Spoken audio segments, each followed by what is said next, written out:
Je m'appelle Lily Kating-Wanyota. Oui. Je suis designer graphiste. Je suis actrice. J'évolue aussi évidemment dans le domaine des recherches, des arts et technologies.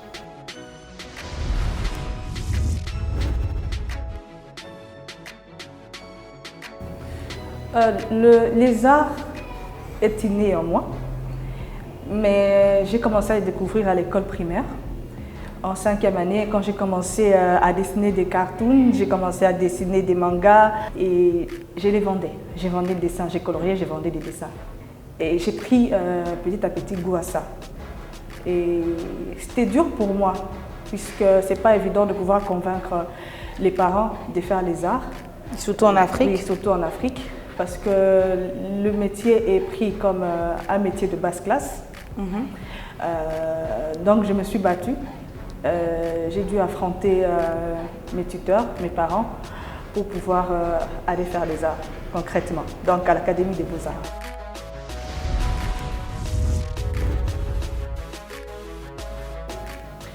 Personnellement, elle n'a pas grand-chose, mais justement ce mal à pouvoir faire comprendre aux gens la valeur de ce métier, la valeur de l'image. C'est toute une réflexion, tout un concept pour pouvoir ressentir une belle image ou un beau visuel. Et le fait aussi de ne pas pouvoir rafler des marchés. Les marchés, c'est très difficile de trouver de bons marchés. Quand je dis des marchés, c'est des clients pour des grosses commandes. Oui. C'est-à-dire qu'ils préfèrent soit aller à l'international ou soit aller dans une agence quand tu es personnel.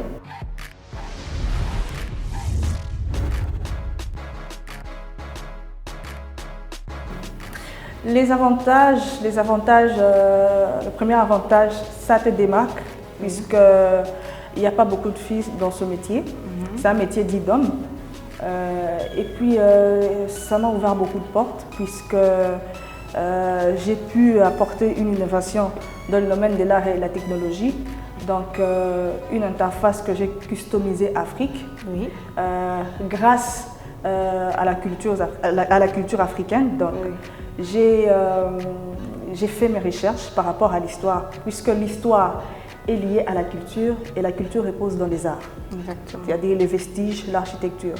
Donc ça m'a permis de pouvoir trouver un bon contenu et pouvoir l'intégrer dans la technologie.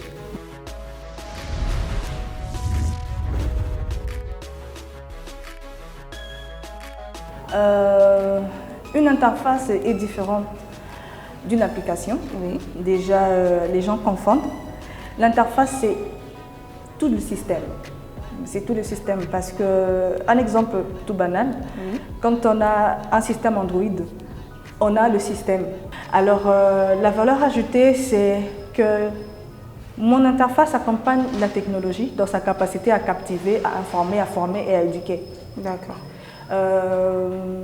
L'idée m'est venue du fait que il y a chaque année plus de 660 millions de smartphones vendus en Afrique. Mais qu'est-ce que l'Afrique gagne en particulier dans l'achat des smartphones?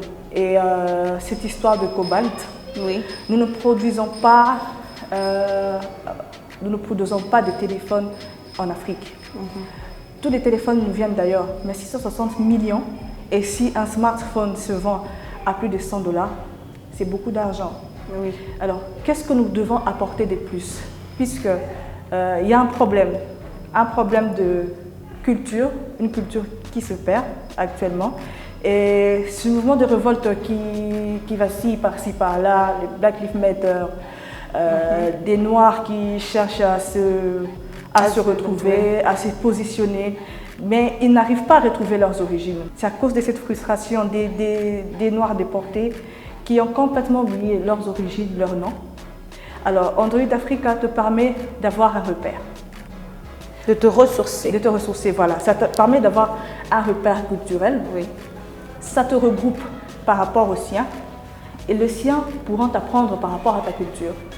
Et comme c'est une interface, il y a beaucoup d'applications à l'intérieur. un peu comme l'apprentissage de langue. Oui. Il y a une plateforme Android Jama. Jama, c'est en Swahili, j'ai appelé comme ça Jama. C'est une plateforme, un réseau Afrique où on regroupe chaque individu du monde entier par rapport au pays, par rapport à la province, au village, aux ethnies. Communauté. Voilà, j'ai créé des communautés, Oui. des communautés. Tout ça pour redonner cette valeur culturelle. Puisque un pays qui n'a pas de culture, un pays qui a perdu sa culture, ça a perdu son âme. Voilà, c'est un pays qui se perd. perd. Exactement, c'est un pays qui se perd. Donc c'est une valeur ajoutée, c'est la culture que j'apporte. Et c'est ce qui fait la différence par rapport aux autres smartphones. Puisque l'Africain est attaché à la marque, Oui. il ne va pas préférer acheter un iPhone Oui, ou que acheter un d'acheter. Techno. Exactement. Exactement. Mais qu'est-ce qu'il y a de nouveau dans ces téléphones? Rien du tout. Par peut-être quelques fonctionnalités. Mais qui n'apporte pas grand-chose. Qui n'apporte pas grand-chose. Quand tu regardes, l'interface, c'est la même. Oui. C'est la même icône message, c'est le même icône appel. C'est juste peut-être dans la qualité de photos et de Exactement. vidéos qu'il y a une différence. Exactement. Mais la finalité de tout ça, c'est la communication.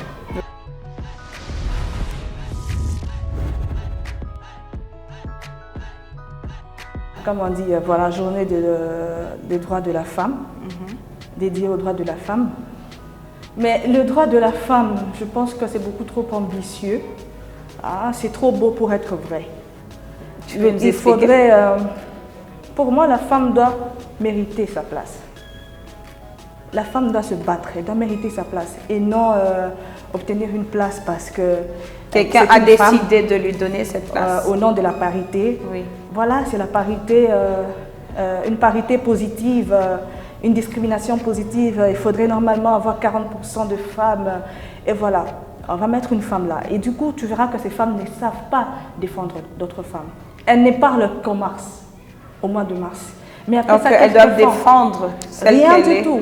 Oui. Elles doivent être des mentors, des modèles. Mais elles ne parlent pas, elles ne font rien, puisqu'elles ne savent pas défendre ce qu'elles n'ont pas gagné. Donc les femmes doivent avoir un parcours, elles doivent mériter. Un peu comme on faisait un test, il y a 10 garçons qui gagnent et il y a 10 filles qui gagnent. Le même test. C'est comme cela que nous devons voir les choses. Donc le combat de la femme doit être mérité. Et non être acquis, Voilà, donné. et non être acquis parce que c'est une femme. C'est un signe de faiblesse. Pour moi, c'est un signe de faiblesse.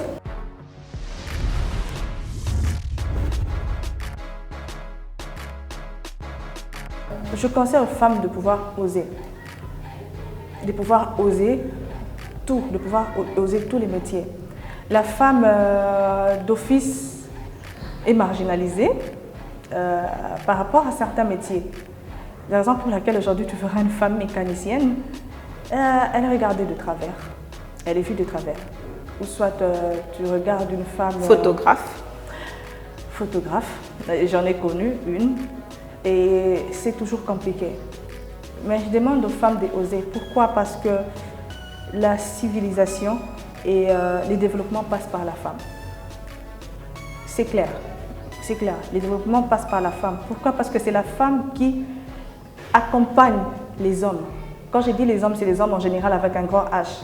Les hommes et les femmes. C'est la femme qui accompagne les enfants. C'est la femme qui leur apprend la culture. C'est la femme qui leur apprend la vie. Mais ces femmes-là doivent être fortes. Ces femmes-là doivent travailler. Et donc montrer qu'elles sont capables. Donc si on voudrait que demain, que ce pays se développe, nous devons passer par la femme et lui donner des grandes responsabilités, lui pousser à travailler et elle va les transmettre forcément.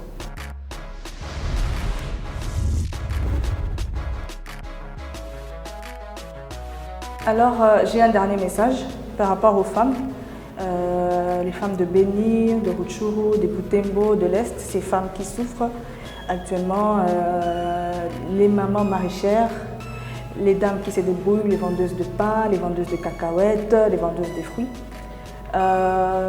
Tuko napigana juu ya kuya kwenu, tuko namtafutia na bula gani tuweza kumtosha mwile fasi enye muko. Et puis ba mama na biso oyo bazo teka oyo bazoluka ndenge bakoki kobima biso tozosala mosala po tozwa esika ya kolobela bino. Donc bo continuer kosala, bo continuer koluka, bo soutenir biso po tokoma na esika yango po ensemble tokoka kokende liboso.